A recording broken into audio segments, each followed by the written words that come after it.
What's one thing you've never told anyone but will tell us? Story 1. I was at church summer camp when I was 10 and got up to use the bathroom during a daytime chapel service. On the way there, I was picking at a scab on my hand, and it started to bleed just a bit. Once I got into the bathroom stall, I used some of the blood to write the word DIE on the wall above the toilet. The camp staff freaked out once they found it, and everyone who had left the service to use the bathrooms was questioned. I remember they made a huge deal out of it, and the camp director talked to us about how worried he was, but no one ever zeroed in on me, and my bleeding had stopped by the time anyone was paying attention. I was just really into Sherlock Holmes and solving mysteries. I thought the bloody word looked like the scary cover font on some of my mystery books. I also wanted to see if anyone could solve what happened. Belated apologies to anyone who was a church camp counselor in upstate New York in the summer of '88 and had to deal with my bullshit. Story 2. I slip money in my sister's and best friend's purses or drawers at their houses. Neither of them will directly take money from me, so I hide it around their houses. I don't think either of them have figured out it's me. Story 3. When my brother committed suicide, he had a Google Voice number. It took me a while to get into all his social accounts and email to help close them down,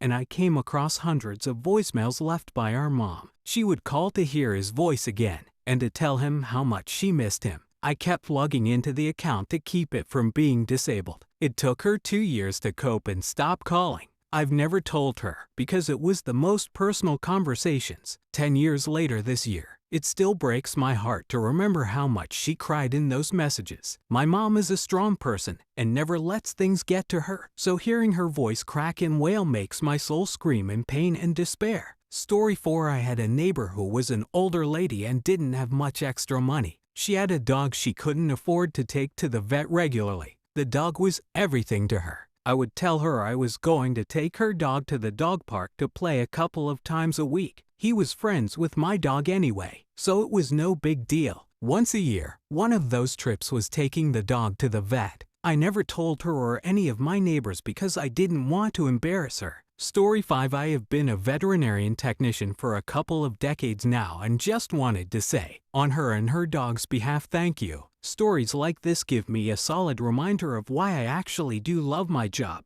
Over the years, I have experienced a lot of heartbreaking/traumatizing situations, but some of the worst ones were when owners really were trying their best, but just cannot afford to do it. Occasionally, we will get a call from a friend/loved one who wants to put a credit on someone's account anonymously. Sometimes we tell them the truth, that it was an anonymous donation for them, or for more sensitive situations we tell them a general donation was made to the hospital that they qualified for. Occasionally, we also will have someone request to be contacted and have all payment go through them should the pet come in. Sometimes it's a known arrangement, but sometimes this is anonymous too, just throwing out possible options for anyone to look into who may find themselves in a similar situation. It's easy to say, well, don't have an animal you cannot afford. And although it is true for many situations, there's a lot of times the finances changed with time. So good for you, kind person. You not only did something selfless for her and her pup, you also took her embarrassment into consideration. Some people only do things for clout and recognition, not the goodness of their heart. Your neighbor may never know what kind, amazing person you are, but you and the pup do, and it's your little secret, even if it's mad at you for a little while for dragging him to the bad place with cones of shame.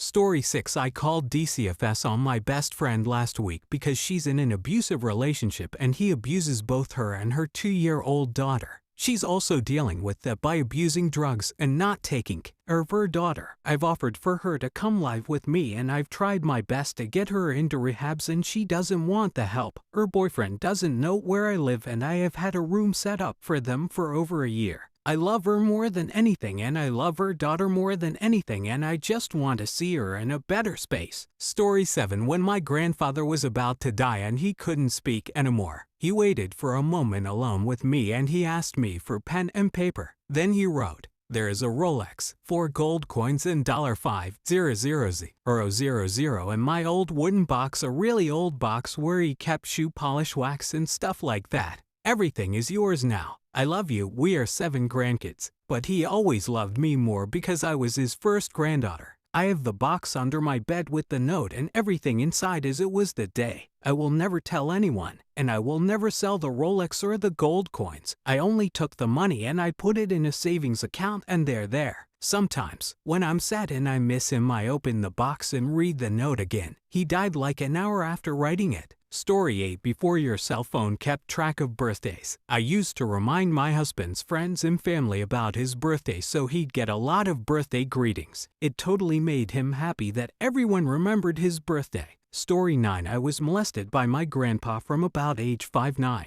I never told my parents or friends but did tell my therapist. I drunkly told my also drunk fiancé after about 2 weeks of dating, but he's never brought it back up. I don't think he remembers. I don't plan on telling him. As payback, my step-grandmother left me a diamond ring that just appraised for over $30,000 a year ago, among other jewelry that appraised for about $5,000. No one in the family understands why she left that to me, and I'm not saying a word. Story 10. It's sad. When my mom was on hospice, she wrote down a very short list. Casseroles, pies, she wasn't always all there, so I asked her what it was. She said things to make for when I die / my celebration of life. There are probably going to be a lot of people. I think she was trying to think of dishes we could have to feed a lot of people at once. My mom didn't have a funeral. She didn't have a celebration of life. No one would have come. My brother found the note after she died and was laughing about it. He had no context, so he thought it was a note she wrote when she was left with it and found it endearing. I let him think that, because the truth was heartbreaking. I've never told him or anyone else. Story 11. I was a fireman. I have a severe burn scar in my face, an ugly one. I got it for saving a woman from inside a fire. They called me hero, yet almost every time I look in a mirror I wish I did not do it. Edit. I wish to say thank you all kind people for your beautiful words. You made my day. Story 12. I'm a crippling alcoholic and my health is nosediving, but I'm terrified of getting help for many reasons. The only option near me is a mental hospital where you can't even have strings in your gym shorts, let alone care for my other health issues. I'm terrified of coming clean to my friends and family and losing them because I won't fit in anymore. Story 13. I almost killed myself back in '96 but didn't go through with it. The next year in '97 I randomly saved the life of a complete stranger. If I hadn't been here, neither would they. It still blows my mind to think about that. I've never told anyone about either event. They seem too metaphysically personal / intense / private to talk to anyone about. Story 14. I haven't contacted my college / high school friends because I gained so much weight and I'm kind of embarrassed about it. Context. TLDR. I'm guilt-tripped by my parents into eating a lot because more food equals healthy. I was a fat kid until high school. 14 yo 200 pounds, which wasn't nice. Next year, in the middle of high school, bam. Puberty and a new habit helped me to lose around 65 pounds. I've become average, but at some point during that, teasings in my family about being overweight went from that to you need to eat more. I wasn't underweight, by the way. Every time that I just bring up the idea of, can I just have a soup, my parents' answer is no, you need to eat more. Repeat that for 5+ years. There were times where I said no and tried to tell them my reasons because my job is not physically demanding and I'm not that hungry frequently. Even a couple of fruits will do, but they will start crying / sobbing, saying I don't care about my health, and then jump to angry mood and force me to eat because that's not enough for me. All of that even when I'm visible overweight. I can't run. I can't wear most of my clothes, which leads me to use the only ones left with little to no variation. Oh, and the jokes about being overweight came back in my family. So, now I'm looking for a house to rent for myself and my cat to move there and start again with my own rules. Finally, no, I don't hate my parents. I just extremely dislike the stubbornness and their inability to comprehend that this is just hurting me the longer it continues. Edit 1.